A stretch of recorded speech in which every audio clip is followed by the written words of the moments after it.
ಸಂಜೆ 4:30ರ ಸುಮಾರಿಗೆ ಪೊಲೀಸರಿಗೆ ಕೊಲೆ ನಡೆದಂತ ಮಾಹಿತಿ ಸಿಕ್ಕಿದೆ. ಓಂ ಪ್ರಕಾಶ್ ಹತ್ಯೆಯ ವೇಳೆ ಮನೆಯಲ್ಲಿದ್ದಿದ್ದು ಮೂವರು.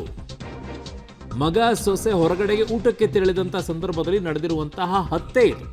ಹತ್ಯೆ ಬಗ್ಗೆ ಓಂ ಪ್ರಕಾಶ್ ಪುತ್ರನಿಂದ ಈಗ ದೂರು ಕೊಟ್ಟಿದ್ದಾರಂತೆ.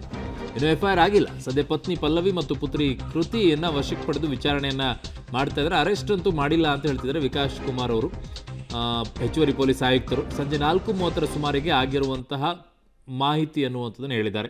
ಸ್ಥಳಕ್ಕೆ ಹೋಗಿದ್ದಾರೆ, ವೆಪನನ್ನು ಕೂಡ ಸೀಸ್ ಮಾಡಿದ್ದಾರೆ. ರಕ್ತ ತುಂಬ ಸುರಿದು ಹೋಗಿದೆ ಅಂತ ಹೇಳ್ತಾ ಇದ್ರು ಅವರು.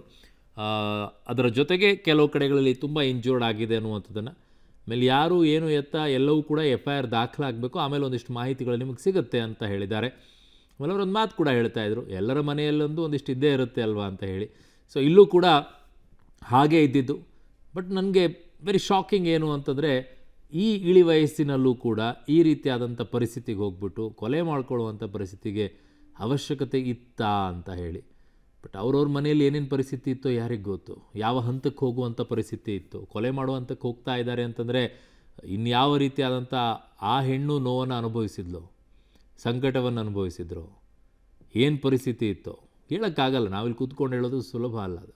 ಯಾಕೆ ಅಂತಂದರೆ ಆಯಾ ಮನೆಗಳಲ್ಲಿರುವಂಥ ಪರಿಸ್ಥಿತಿಗಳು, ಗಂಡ ಆಗಿರ್ಬೋದು ಅಥವಾ ಹೆಂಡತಿ ಆಗಿರ್ಬೋದು. ಹೆಂಡತಿ ಯಾವ ಸಮಸ್ಯೆಯನ್ನು ಅನುಭವಿಸ್ತಾ ಇರ್ತಾಳೋ, ಗಂಡ ಯಾವ ಸಮಸ್ಯೆಯನ್ನು ಅನುಭವಿಸ್ತಾ ಇರ್ತಾಳೋ, ಎಷ್ಟೆಷ್ಟು ಪ್ರಕರಣಗಳಾಗ್ತಾ ಇವೆ. ಹೆಂಡತಿಯ ಕಿರುಕುಳದಿಂದ ಗಂಡ ಆತ್ಮಹತ್ಯೆ ಮಾಡ್ಕೊಂಡಿರುವಂಥ ಪ್ರಕರಣಗಳಿದೆ. ಜೊತೆಗೆ ಹೆಂಡತಿ ಇನ್ಯಾವುದೋ ಹುಡುಗನ ಸಂಘ ಮಾಡ್ಕೊಂಡ್ಬಿಟ್ಟು ಗಂಡನನ್ನೇ ಕೊಲೆ ಮಾಡಿರುವಂಥ ಪ್ರಕರಣಗಳಿದ್ದಾವೆ.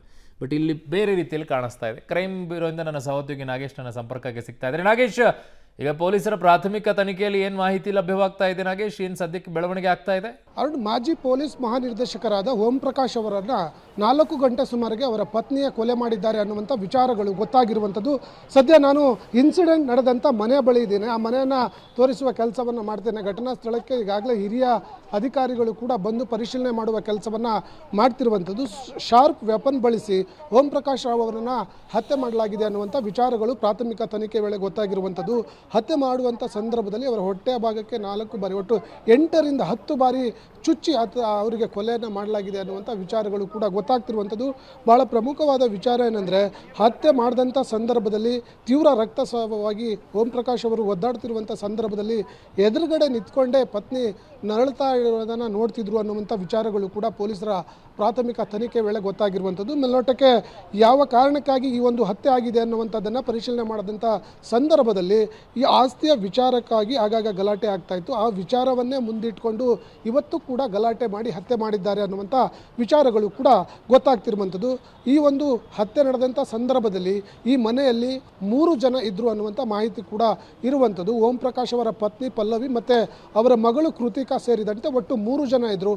ಸೊಸೆ ಮಗ ಇಬ್ಬರು ಕೂಡ ಮಧ್ಯಾಹ್ನ ಊಟಕ್ಕೆ ಅಂತ ಹೇಳಿ ಹೊರಗಡೆ ಹೋಗಿದ್ರು ಅನ್ನುವಂಥ ವಿಚಾರಗಳು ಕೂಡ ಗೊತ್ತಾಗ್ತಿರುವಂಥದ್ದು. ಈಗಾಗಲೇ ಘಟನೆ ಸಂಬಂಧಪಟ್ಟಂತೆ ಅವರ ಮಗ ಕಾರ್ತಿಕ್ HSR ಲೇಔಟ್ ಪೊಲೀಸ್ ಠಾಣೆಯಲ್ಲಿ ದೂರನ್ನು ಕೂಡ ಕೊಡ್ತಿದ್ದಾರೆ ಅನ್ನುವಂಥ ವಿಚಾರವನ್ನು ಈಗಾಗಲೇ ಹೆಚ್ಚುವರಿ ಪೊಲೀಸ್ ಆಯುಕ್ತರಾಗದಂತಹ ವಿಕಾಸ್ ಕುಮಾರ್ ಅವರು ಕೂಡ ಸ್ಪಷ್ಟನೆ ಕೊಟ್ಟಿರುವಂಥದ್ದು. ಯಾವ ಕಾರಣಕ್ಕಾಗಿ ಈ ಹತ್ಯೆ ನಡೆದಿದೆ ಅನ್ನುವಂಥದ್ದನ್ನು ಕಾರ್ತಿಕ್ ಅವರು ದೂರು ಕೊಡ್ತಾರೆ ಅನ್ನುವಂಥದ್ರ ಮೇಲೆ ತನಿಖೆಯನ್ನು ಮಾಡಲಿಕ್ಕೆ ಪೊಲೀಸರು ಮುಂದಾಗಿದ್ದಾರೆ ಅನ್ನುವಂಥ ವಿಚಾರವೂ ಕೂಡ ಗೊತ್ತಾಗ್ತಿರುವಂಥದ್ದು. ಅರುಣ್, ಸೊ ಪತ್ನಿಯಿಂದಲೇ ಈಗ ಕೊಲೆ ಆಗಿದ್ದಾರೆ. ನಿವೃತ್ತ IPS ಅಧಿಕಾರಿ 8-10 ಬಾರಿ ಚಾಕು ತೊಗೊಂಡು ಚುಚ್ಚಿದಾರಂತೆ.